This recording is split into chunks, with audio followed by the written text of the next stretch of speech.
Model BMW F10, maşallah olsun, gözəlliyə fikir verin bir dənə. Deməli, bu avtomobildə nə problem var? BMW sürənlərin əksəriyyəti bilir ki, motorla bağlı hər hansı bir xəta olanda monitorda göstərir.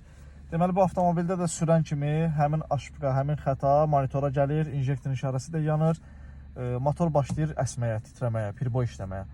Yəni, bu vəziyyətdə bir çox ustalarda olub, sveçalar dəyişdirilib, 4 dənə bobin dəyişdirilib.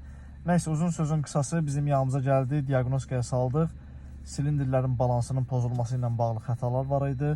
Farsonkaları sökəsi olduq. Farsonkaları deməli stent eləyəndə baxdıq ki, ümumiyyətlə anormallıq var. Biz onu normala gətirəndən sonra üzərinə bağlayıb müştəriyə təhvil verə bilərik, amma 3 gündən sonra, 5 gündən sonra yenə də həmin xəta bu maşında olacaqdı. Ona görə məsləhət gördük ki, 4 dənə orijinal üstdən çıxma farsonka qoyaq üstünə, o problemdə bir dəfəlik aradan qalxsın. Maşın hal-hazırda saat kimidir, işimizi yekunlaşdırmışıq. Görürsünüz, heç bir pirboyluq, heç bir əsmə yoxdur. Aborodu boğulmadan, qırılmadan rahat vəziyyətdə götürür. Diaqnostikaya da salmışıq, no fault, heç bir xəta yoxdur. Maşın ideal vəziyyətdə işləyir.